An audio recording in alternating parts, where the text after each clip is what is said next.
Hi, I'm Dr. Ken Henry, and this is Conservative Commentary. You know, I've long said that we can't trust the mainstream media because of their bias. It was certainly on display this past weekend in Martha Radadtz's interview with J.D. Vance.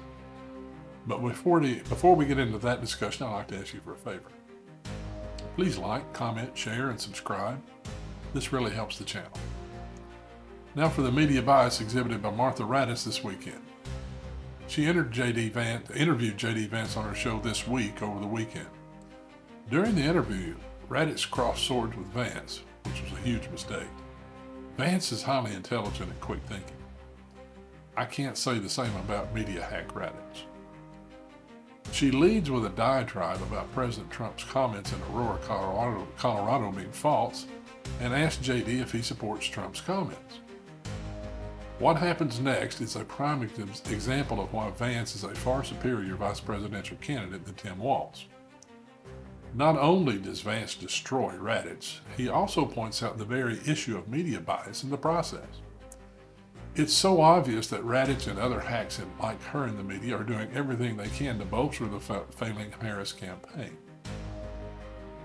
Take a look at this exchange and share your thoughts in the comments.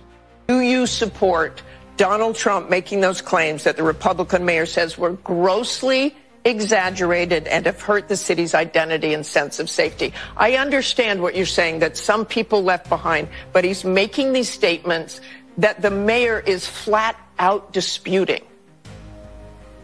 Well, Martha, you just said the mayor said they were exaggerated. Grossly exaggerated. That means there's got to be some element of truth here. And of course, President Trump was actually in Aurora, Colorado, talking to people on the ground.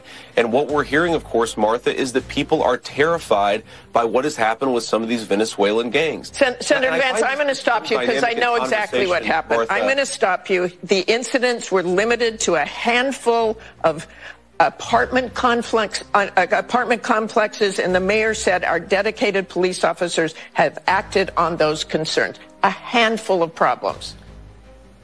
Only, Martha, do you hear yourself? Only a handful of apartment complexes in America were taken over by Venezuelan gangs, and Donald Trump is the problem and not Kamala Harris's open border? Americans are so fed up with what's going on, and they have every right to be. And